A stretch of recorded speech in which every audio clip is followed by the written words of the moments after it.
ಮಾವ, ಸಿಂಹದ ಮರಿ ಮಾವ ನೀನು. ನಿನಗೆ ಅಡ್ಗೆ ಮನೇಲಿ ಏನ್ ಕೆಲ್ಸ? ಅಷ್ಟಕ್ಕೂ ನೀವ್ ಯಾಕೆ ಬಂದ್ರಿ ಇಲ್ಲಿಗೆ? ಕಾಫಿಗೆ ಏನೆಲ್ಲ ಹಾಕ್ಬೇಕು ಅಂತ ಕಲಿಯೋಣ ಅಂತ ಬಂದೆ. ಬಣ್ಣ ರುಚಿ ವಾಸನೆ ಗೊತ್ತಿಲ್ದಿರೋ ಮನುಷ್ಯರು ಇವಳೇನ್ ಹೇಳ್ಕೊಡ್ತಾಳೆ? ಅದನ್ನ ಕುಡಿದ್ರೆ ಸ್ಟ್ರಾಂಗ್ ಆಗ್ತಾರೆ ಅಂತ ಹೇಳೋದು. ಸ್ಟ್ರಾಂಗ್ ಆಗಿ ಕಾಣಿಸಿದ್ದು ಸಾಕು. ಬನ್ನಿ, ನಾನ್ ಕಾಫಿ ಮಾಡ್ಕೊಂಡು ತಗೊಂಡ್ ಬರ್ತೀನಿ. ಇನ್ಯಾವತ್ತೂ ಇಲ್ಲಿಗೆ ಬರ್ಬೇಡಿ. ಇವಳ ಹತ್ರ ಮಾತಾಡ್ಬೇಡಿ. ಬನ್ನಿ.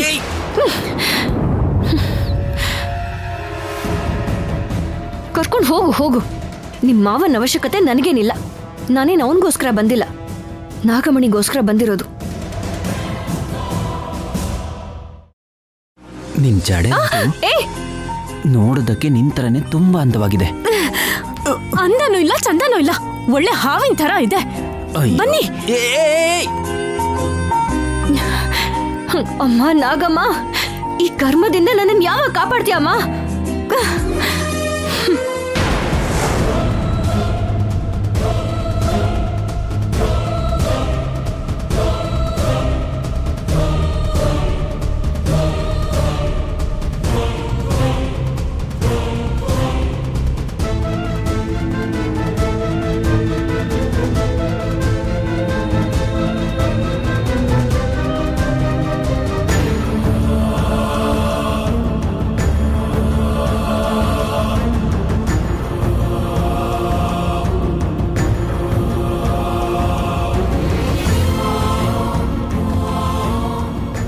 ಅಮ್ಮ ನಾಗಮ್ಮ,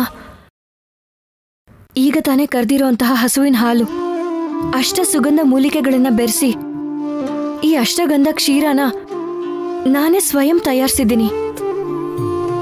ನಾಗಹತ್ಯೆ ಕಾರಣ ಆದವಳು ಪರಿಹಾರಕ್ಕೋಸ್ಕರ ಭಕ್ತಿಯಿಂದ ನಿನ್ಗೆ ನೈವೇದ್ಯನ ಸಮರ್ಪಿಸ್ತಾ ಇದ್ದೀನಿ. ಬಾ ಅಮ್ಮ, ಬಂದು ಹರಿಸಿ ನನ್ನ ಪಾಪನ ದೂರ ಮಾಡಿ ನನಗೆ ಆಶೀರ್ವಾದ ಮಾಡು ತಾಯಿ.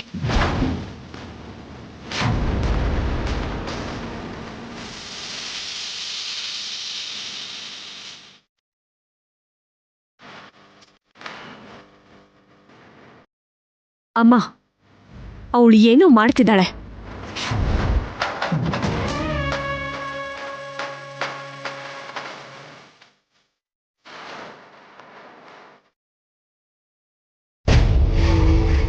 ಹಾಲಿನ ನೈವೇದ್ಯ ಇಡ್ತಿದ್ದಾಳೆ ಅಂತಂದ್ರೆ ಖಂಡಿತವಾಗ್ಲೂ ಅದು ಹಾವಿಗೆ ಇರುತ್ತೆ. ಅವಳು ಕರೆದ್ರೆ ಹಾವು ಬರುತ್ತೆ, ಆ ಹಾಲನ್ನು ಕುಡಿಯುತ್ತೆ. ತೆಗಿಯೆ, ಎಲ್ಲಾನು ವಿಡಿಯೋ ತೆಗಿಯೆ. ಆ ಹಾವು ಬಂದು ಹಾಲು ಕುಡಿತಾ ಇದ್ರೆ ಇವಳೇನೋ ದೊಡ್ಡ ಮಹಾಭಕ್ತಿರಳ ಥರ ಕಣ್ಣು ಮುಚ್ಕೊಂಡು ಅಡ್ಡು ಬೀಳ್ತಾಳೆ ನೋಡು. ಅದೆಲ್ಲ ವಿಡಿಯೋ ಮಾಡಿ ಅಣ್ಣಂಗೆ ತೋರಿಸೋಣ. ಬಂದಿರೋ ಹಾವು ಅದ್ರ ಜೊತೆಗೆ ಈ ಪುಣ್ಯನೂ ಕೂಡ ನಮ್ಮನ್ನ ಸಾಯಿಸ್ಬಿಡ್ತಾನೆ. ತೆಗಿ, ಪೂರ್ತಿ ವಿಡಿಯೋ ತೆಗಿ.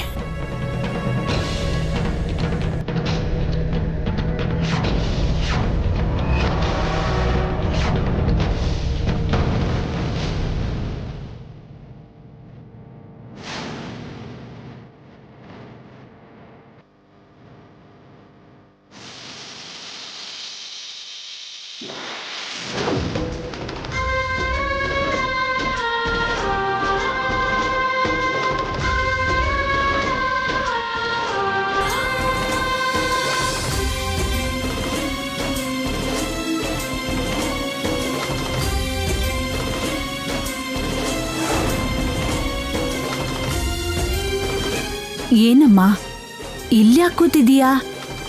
ಏನ್ ಮಾಡ್ತಾ ಇದೀಯಾ? ಅಮ್ಮ, ಓ, ಪ್ರಕೃತಿ ಪೂಜೆನಾ? ಇದೇನು ಹಾಲಾ?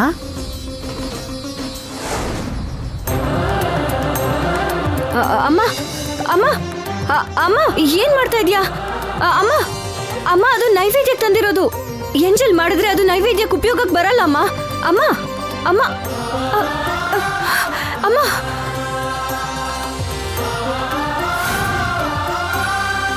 ಆ ಹಾಲು. ಆಹಾ, ಪ್ರಕೃತಿಗೆ ನೈವೇದ್ಯ ತಾನೆ ಅಮ್ಮ. ನಾನ್ ಕುಡಿದ್ರೆ ತಪ್ಪಿಲ್ಲ ಬಿಡಮ್ಮ. ಅಷ್ಟಗಂಧಾನ ಸೇರ್ಸಿದ್ಯಾ? ಹಾಲು ತುಂಬಾ ಚೆನ್ನಾಗಿದೆ. ನೀನ್ ಏನ್ ಮಾಡ್ದೆ ಅಂತ ನಿನಗೆ ಗೊತ್ತಿದ್ಯಾ? ನಾನೇನ್ ಮಾಡ್ದೆ ಅನ್ನೋದನ್ನ ನೋಡೋದಲ್ಲ, ನೀನೇನ್ ಮಾಡ್ತಿದ್ಯಾ ಅದನ್ನ ತಿಳ್ಕೊ. ವಿಷಯನ ಅರ್ಥ ಮಾಡ್ಕೋ.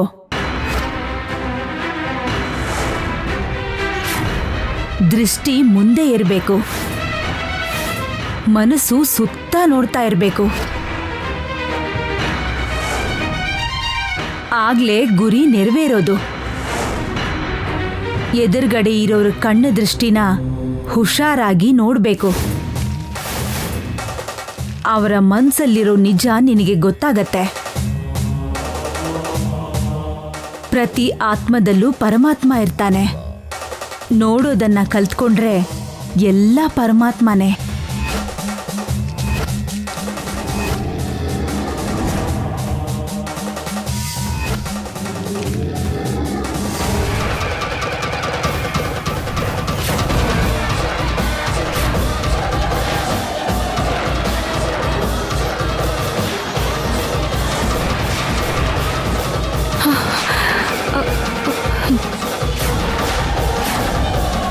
ಅವ್ರು ನೋಡ್ತಿದ್ದಾರೆ ಅಂತ ಈ ದೇವಕಮ್ಮನ್ನ ಕಳ್ಸತ್ಯ ನಾಗಮ್ಮ? ಏಯ್, ನಾವಿಲ್ಲಿ ನಿಂತಿರೋದು ಗೊತ್ತಾಗಿ ಅವಳು ನಾಟಕ ಮಾಡ್ತಾ ಇದ್ದಾಳೆ. ಇವಳ ಮೇಲೆ ಯಾವಾಗಲೂ ಒಂದು ಕಣ್ಣಿಟ್ಟಿರ್ಬೇಕು. ಆಯ್ತು ಅಮ್ಮ. ನಡಿ ಹೋಗೋಣ. ಅಮ್ಮ, ಅವರು ನಿನ್ನನ್ನು ನೋಡ್ತಾ ಇದ್ದಾರೆ ಅಂತಾನೆ ನಾನು ಈ ಹಾಲನ್ನ ಕುಡ್ದೆ. ಹುಷಾರಮ್ಮ, ಇನ್ಯಾವತ್ತೂ ಇಂಥ ತಪ್ಪು ಮಾಡಬೇಡ.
ಮಹಾಮಾಯೆ ಪ್ರತ್ಯಕ್ಷ ಆಗೋ, ನನ್ನ ಶಕ್ತಿಗೆ ಪ್ರಸನ್ನನಾಗೋ, ಪಶುಪತಿ ಆಜ್ಞೆ ಪಾಲಿಸೋ.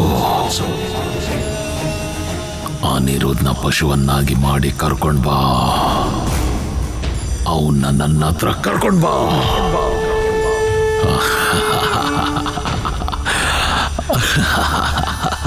ಅವನ್ನ ಆಟದ ಬೊಂಬೆ ಮಾಡಿ ಅವನಿಂದನೇ ನನ್ನ ಕಾರ್ಯ ನಿರ್ವಹಿಸ್ಕೋತೀನಿ.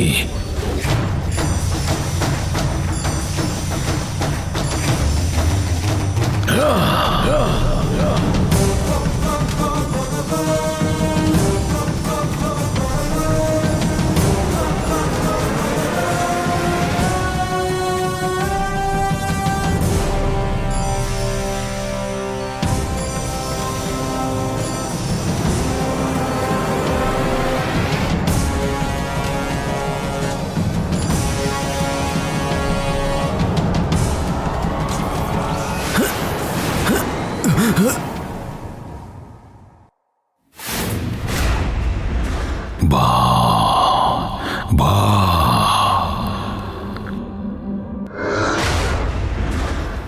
ಬಾ.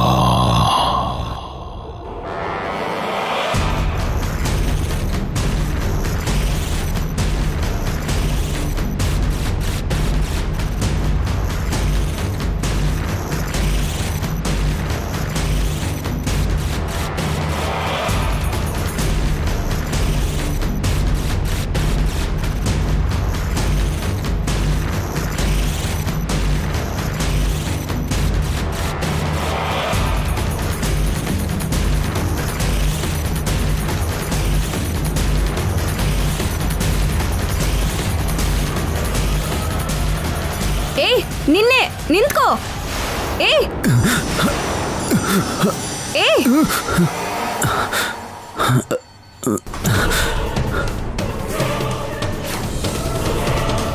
ಯಾರೋ ನನ್ನ ಶಕ್ತಿನ ಅರ್ಧ ದಾರಿಯಲ್ಲೇ ತಡೆದಿದ್ಯಾರೋ ನನ್ನ ಪ್ರಯತ್ನನ ಅರ್ಧಕ್ಕೆ ನಿಲ್ಲಿಸಿದ್ದು ಯಾರೋ ಯಾರೋ ಯಾರೋ ಯಾರೋ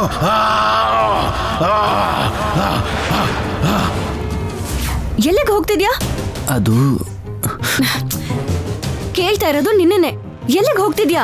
ಅದು ನಾನು ಎಲ್ಲಿಗೆ ಹೋಗ್ತಾ ಇದ್ದೀನೋ ನನಗೆ ಗೊತ್ತಿಲ್ಲ. ಅಷ್ಟಕ್ಕೂ ಮಧ್ಯರಾತ್ರಿಲಿ ಎಲ್ಲಿಗೆ ಹೋಗ್ತಿದ್ಯಾ? ಏಯ್, ಎಷ್ಟೇ ಧೈರ್ಯ ನಿನಗೆ? ಅತ್ತೆ ಅತ್ತೆ ನೀನ್ ಸುಮ್ನಿರು. ನನ್ನ ಅಳಿಯನ್ ಕೈ ಹಿಡ್ಕೊಂತೀಯ ನೀನು? ಎಲ್ಲಿಗೆ? ಇಷ್ಟೊತ್ತಲ್ಲಿ ಎಲ್ಲಿಗೆ ಕರ್ಕೊಂಡು ಹೋಗ್ತಿದ್ಯಾ ಅವನ್ನ? ಎಲ್ಲಿಗೆ ಕರ್ಕೊಂಡು ಹೋಗ್ತಿದ್ಯಾ ಹೇಳೆ? ಅಣ್ಣ, ಅಣ್ಣ, ಅಮ್ಮ, ಅದ್ಕೆ, ಅಣ್ಣ, ಎಲ್ರು ಬನ್ನಿ. ಎಲ್ಲಿಗೆ ಕರ್ಕೊಂಡು ಹೋಗ್ತಾ ಇದ್ಯಾ? ಅಯ್ಯೋ ಅತ್ತೆ, ಓಯ್ ಬಿಡೆ, ನೀನ್ ಸುಮ್ನಿರು. ಮಾತಾಡು. ಏನಾಯ್ತು? ನಮ್ಮ ಮನಿರುದ್ನ ಈ ಮಾಯಗಾತಿ ಇಷ್ಟೊತ್ತಲ್ಲಿ ಎಲ್ಲಿಗೋ ಕರ್ಕೊಂಡು ಹೋಗ್ತಿಲ್ಲಣ್ಣ. ಸಮಯಕ್ಕೆ ಸರಿಯಾಗಿ ನಾನು ನೋಡೋದಕ್ಕೆ ಸರಿ ಹೋಯ್ತು.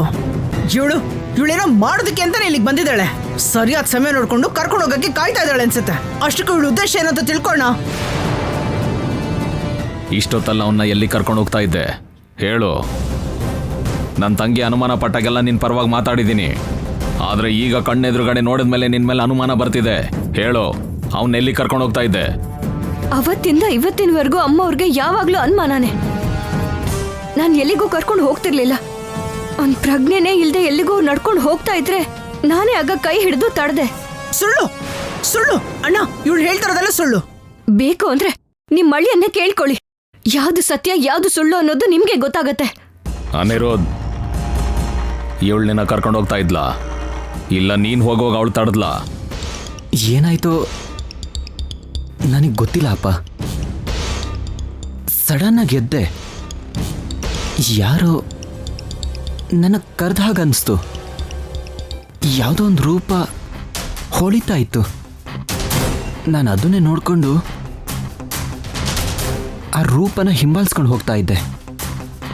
ಹಾಗೆ ಹೋಗ್ತಿರುವಾಗ ಇವಳು ಸಡನ್ ಆಗಿ ನನ್ನ ಕೈ ಹಿಡ್ಕೊಂಡ್ಲು. ಆಗ ಯಾವುದೋ ಟ್ರಾನ್ಸಿಂದ ಹೊರಗಡೆ ಬಂದೆ. ಎಲ್ಲಿಗೆ ಹೋಗ್ತಿದ್ನೋ ನೆನಪಿಲ್ಲ. ನಾನು ಆ ವಿಷಯನ ರೀಕಲೆಕ್ಟ್ ಮಾಡೋಷ್ಟರಲ್ಲಿ ಅತ್ತೆ ಬಂದು ಇವಳಿಗೆ ಹೊಡೆದ್ಬಿಟ್ರು.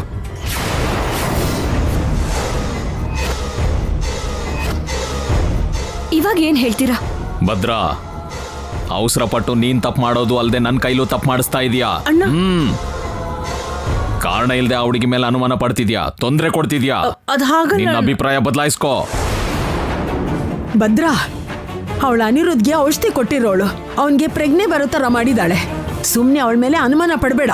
ನಂಬಿಕೆ ಅನ್ನೋದಿಲ್ಲ ಅಂದ್ರೆ ನಿನ್ನ ನೆರಳು ನೋಡಿ ನೀನೇ ಗಾಬರಿ ಪಡ್ಬೇಕಾಗುತ್ತೆ. ಇನ್ಯಾವತ್ತೂ ಆ ಹುಡುಗಿ ಮೇಲೆ ಅನುಮಾನ ಪಡಕ್ ಹೋಗ್ಬೇಡ.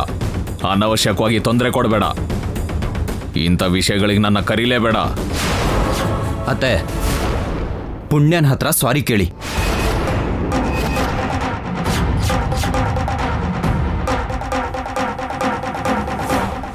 ಏನೋ ಯಾರ ಹತ್ರ ಮಾತಾಡ್ತಿದ್ಯಾ ಅಂತ ಗೊತ್ತಿದ್ಯಾ? ಇನ್ನು ಭ್ರಮೇಲೇ ಇದೆಯಾ ನೀನು? ಅನಿರೋಧ್, ಭದ್ರಾ, ಅಣ್ಣ, ಭ್ರಮೇಲಿರೋದು ಅವನಲ್ಲ, ನೀನು.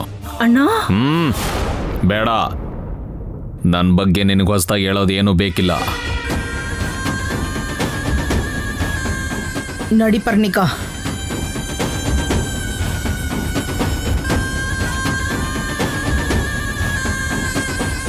ನೀನಿನ್ನು ಗಾಬರಿ ಪಡಬೇಡಮ್ಮ. ನಿನಗಿನ್ಮೇಲೆ ಯಾವ ತೊಂದರೆನೂ ಆಗೋದಿಲ್ಲ.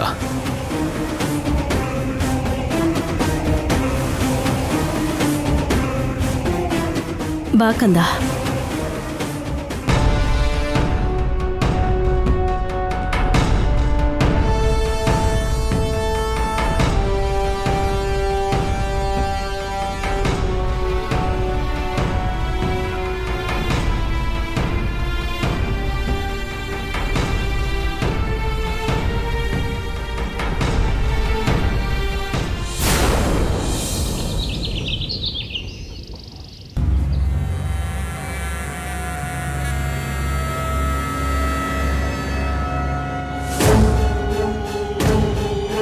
ಪಶುಪತಿ.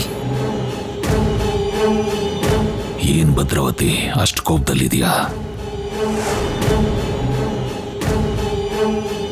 ಪ್ರತಿ ಸಲ ಅವಳ ಮೇಲೆ ಅನುಮಾನ ಪಟ್ಟು ನಿಜಾನ ಹೊರಗಾಕ್ಬೇಕು ಅಂತ ನಾನು ಎಷ್ಟೇ ಸಲ ಪ್ರಯತ್ನ ಪಟ್ಟರು ಕೂಡ ಅಣ್ಣನ ಮುಂದೆ ನನ್ನ ಮರ್ಯಾದೆ ಹೋಗ್ತಾನೆ ಇದೆ. ಅವಳ ಮೇಲೆ ಗೌರವ ಹೆಚ್ಚಾಗ್ತಾನೆ ಇದೆ. ಅವಳನ್ನ ಈ ಮನೆಯಿಂದ ಆಚೆ ಕಳ್ಸೋದಕ್ಕೆ ನನಗೆ ಕಷ್ಟ ಆಗ್ತಿದೆ. ಅದು ಅಲ್ಲದೆ ಅನಿರುದ್ಧ್ ಕೂಡ ಅವಳ ಪರವಾಗಿ ಮಾತಾಡ್ತಾ ಇದ್ದಾನೆ.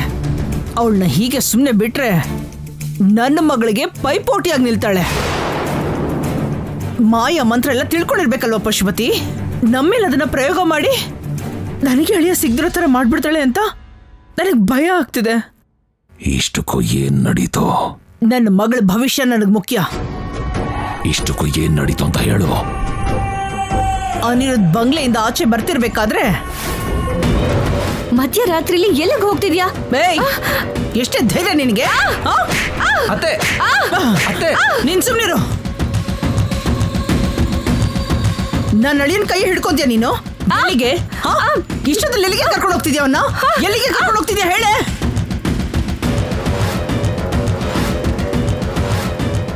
ಅನಾವಶ್ಯಕವಾಗಿ ಅಣ್ಣನ ಹತ್ರ ನಾನ್ ಬಯಸ್ಕೊಂಡೆ. ಅವಳು ಗೌರವನ ಸಂಪಾದಿಸಿದ್ಲು. ಅದೆಲ್ಲದನ್ನು ಮಟ್ಟ ಹಾಕ್ಬೇಕು ಪಶುಪತಿ. ಆ ಹುಡುಗಿನ ಹೇಗಾದ್ರೂ ಮಾಡಿ ನನ್ನ ಜಾಗ ಕರ್ಕೊಂಡು ಬಂದ್ಬಿಡು. ಎಷ್ಟೇ ಮಾಯ ತಂತ್ರ ವಿದ್ಯೆಗಳು ಗೊತ್ತಿದ್ರು ಸರಿ, ಅವಳನ್ನ ವಶೀಕರಣ ಮಾಡಿಕೊಂಡು ಕೆರೆ ಹಾವಾಗಿ ಮಾರ್ಪಾಡು ಮಾಡ್ಬಿಡ್ತೀನಿ. ನಿನಗೆ ಅನುಕೂಲ ಆಗೋ ಹಾಗೆ ಮಾಡ್ತೀನಿ. ಹಾಗಾದ್ರೆ ಇವತ್ತು ರಾತ್ರಿನೇ ಅವಳನ್ನ ನಿನ್ನ ಮುಂದೆ ಕರ್ಕೊಂಡು ಬಂದು ನಿಲ್ಲಿಸ್ತೀನಿ. ವಶೀಕರಣ ಆಗದೆ ಹೋದ್ರೆ ಅವಳು ಕತ್ತೆ ಹೆಸಕ್ಬಿಡ್ತೀನಿ.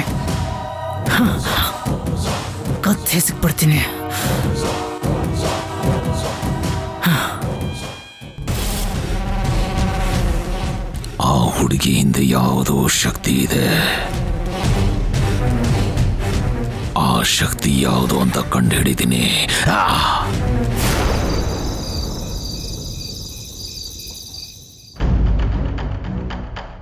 ನನ್ನ ಮೇಲೆ ಒಳ್ಳೆ ಅಭಿಪ್ರಾಯನೇ ಇದೆ.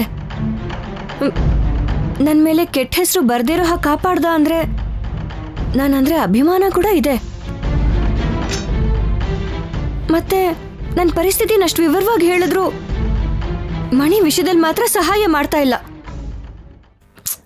ಅದ್ಯಾಕೆ ಅಂತ ಕೇಳಿದ್ರೆ ಅದೊಂದು ವಿಷಯ ಮಾತ್ರ ನೆನಪಿಲ್ಲ ಅಂತಿದ್ದಾನೆ. ಎಲ್ಲ ನೆನಪಿದೆ, ಆದ್ರೆ ಆ ನಾಗಮಣಿ ವಿಷಯ ಮಾತ್ರ ಯಾಕೆ ನೆನಪಿಲ್ಲ? ನಿಜವಾಗ್ಲೂ ಮರ್ತು ಹೋಗಿದ್ರೆ ಹೇಗಾದ್ರೂ ನೆನಪು ಬರೋ ಹಾಗೆ ಮಾಡಬೇಕು. ಹೇಗದನ್ ಮಾಡೋದು?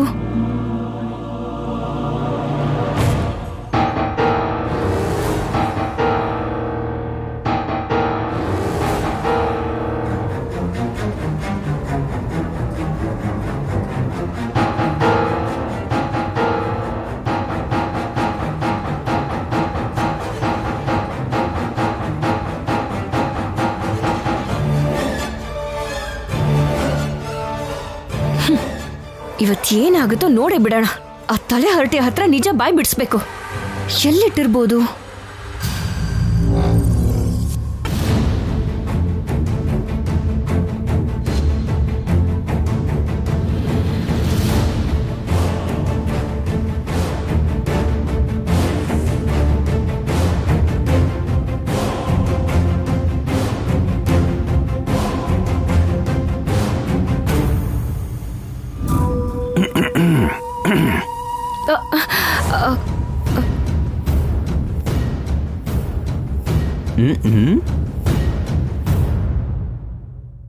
ಏನು ನನ್ನ ರೂಮಿಗೆ ಮತ್ತೆ ವಾಪಸ್ ಬಂದಿದ್ಯಾ? ವೈದ್ಯ ಮಾಡೋದಕ್ಕಂತೂ ಅಲ್ಲ, ಅದೆಲ್ಲ ಆಗೋಗಿದೆ. ಮತ್ತ್ಯಾಕೆ ಬಂದಿದ್ಯಾ? ವೈದ್ಯ ಏನೋ ಪೂರ್ತಿ ಆಗಿರ್ಬೋದು, ಆದ್ರೆ ನನ್ ಬಂದ್ ಕೆಲ್ಸ ಇನ್ನೂ ಮುಗ್ದಿಲ್ವಲ್ಲ. ಏನದು? ನೀನ್ ಕದ್ಕೊಂಡ್ ಬಂದಿರೋದು. ನಾನೇನು ಕದ್ಕೊಂಡ್ಬಂದೆ? ಓ ಅರ್ಥ ಆಯ್ತು. ನಿನ್ ಮನ್ಸ್ನ ಅಲ್ವಾ? ಅದು ಈ ರೂಮಲ್ಲಿಲ್ಲ. ನನ್ನ ಹೃದಯದಲ್ಲಿ ಸೇಫಾಗಿ ಇಟ್ಕೊಂಡಿದ್ದೀನಿ. ಇದನ್ನ ನಮ್ಮ ಅಮ್ಮಮ್ಮನ ಭಾಷೆಯಲ್ಲಿ ಒಂದು ಕೈಯಲ್ಲಿ ಕೊಟ್ಟಿರೋದು ಇನ್ನೊಂದು ಕೈಗೆ ಗೊತ್ತಾಗಬಾರ್ದು ಅಂತಾರೆ. ನನ್ನ ಮನಸ್ಸಿಗೋಸ್ಕರ ಬಂದಿದ್ಯಾ ಅಂತ ಹೇಳಬೇಕಲ್ವಾ?